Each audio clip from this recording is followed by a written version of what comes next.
नमस्कार, मैं हूं आपके साथ अक्षय विनोद शुक्ल। बुलेटिन में सबसे पहले इस वक्त की अहम खबर आपको बता दें। सीएम के साथ प्रधानमंत्री नरेंद्र मोदी की मीटिंग चल रही थी और तमाम राज्यों के सीएम जब इस मीटिंग में शामिल हुए तो ये फैसला लेने की कोशिश की जा रही थी कि 3 मई के बाद आगे की रणनीति क्या होनी चाहिए।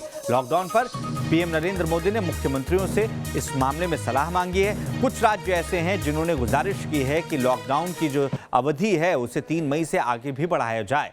लॉकडाउन का क्या प्रभाव पड़ा है, इस बारे में प्रधानमंत्री नरेंद्र मोदी ने मुख्यमंत्रियों से बातचीत की और कहा कि हमें इसका लाभ मिला है और जो एक साथ सारी सरकारों ने कदम उठाए हैं उसका ही असर है कि आज हिंदुस्तान में हम स्टेज 2 पर ही हैं कोरोना के मामले में। रविकांत राय ज्यादा जानकारी के साथ जुड़ रहे हैं। रविकांत, और क्या कुछ बात हुई है?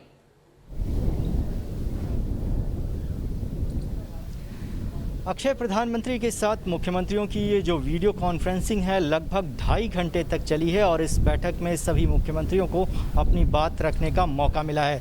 एक अहम जानकारी ये कि जिस बात को लेकर राज्य लगातार मांग कर रहे थे कि जो प्रवासी मजदूर उनके राज्यों में रुके हुए हैं उनको निकालने के लिए कोई इंतज़ाम किया जाए, इस पर सेंटर की 2 टूक बात सामने आई है, जिसमें केंद्र सरकार की तरफ से कहा गया है और सुप्रीम कोर्ट में भी इस बात को सरकार ने कहा है कि जो जहां पर है वहीं पर रहेगा, उनके खाने और रहने का इंतज़ाम केंद्र सरकार और राज्य सरकार करें, क्योंकि अगर मूवमेंट किया जाता है तो डर इस बात का है कि जो कोरोना है उसका संक्रमण गाँवों तक भी फैल सकता है। दूसरी सबसे महत्वपूर्ण बात यह है कि राज्यों के मुख्यमंत्रियों ने आर्थिक पैकेज को लेकर भी यहाँ पर अपनी मांग रखी है, उस पर फैसला केंद्र सरकार को लेना है। सूत्रों से मिली जानकारी के मुताबिक इस बैठक के बाद एक और बैठक वित्त मंत्री के साथ प्रधानमंत्री नरेंद्र मोदी की लॉकडाउन को लेकर कोई फैसला लिया गया है की होने वाली है, जिसमें यह फैसला लिया जी।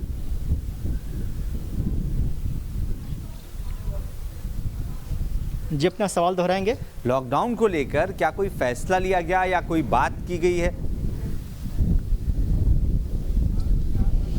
देखिए अक्षय, अभी आधिकारिक तौर पर इस बात की कोई पुष्टि नहीं हुई है कि 3 मई के बाद लॉकडाउन को बढ़ाया जा रहा है या कुछ ढील दी जा रही है, क्यों इसके लिए फ़िलहाल इंतज़ार करना होगा। लेकिन इतनी जानकारी ज़रूर मिली है कि कई राज्यों ने ये रिक्वेस्ट किया है कि अभी उनके यहाँ स्थिति ठीक नहीं है, इसलिए लॉकडाउन की मियाद को कुछ और दिनों के लिए बढ़ा देना चाहिए।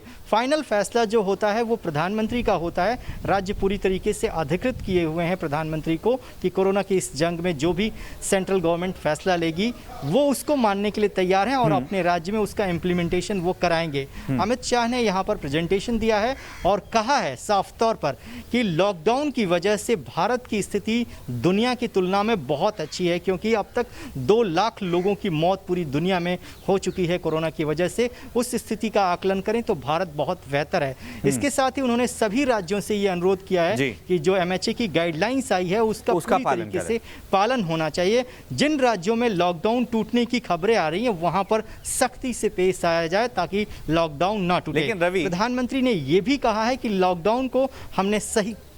एक सवाल ये उठता है कि कई राज्य कह रहे हैं कि उनके पास टेस्टिंग किट मौजूद नहीं है।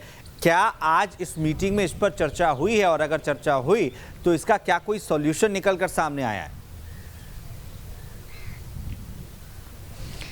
देखिए, जो केंद्रीय स्वास्थ्य मंत्री हैं डॉक्टर हर्षवर्धन, वो भी इस बैठक में रहते हैं और वो राज्यों के स्वास्थ्य मंत्रियों के साथ लगातार संपर्क में हैं। जिस राज्य को प्रॉब्लम है उनके पास मेडिकल इक्विपमेंट नहीं है, सेंटर की तरफ से वो मुहैया कराई जा रही है। दिल्ली ने किट मांगी थी, दिल्ली सरकार को किट दी गई है। ऐसी स्थिति में जो भी मेडिकल इक्विपमेंट चाहिए राज्यों को, सेंट्रल गवर्नमेंट उसको दिलाने के लिए पूरी तरीके से प्रयास कर रही है। लेकिन लॉकडाउन को बढ़ाने को लेकर अभी आधिकारिक तौर पर कोई फैसला नहीं किया गया है। बुधवार को कैबिनेट की बैठक होने वाली है। उस कैबिनेट की बैठक में भी प्रधानमंत्री अपने सभी सहयोगियों से बातचीत करते हैं और राज्यों के जो सुझाव हैं उनको भी डिस्कस किया जाएगा।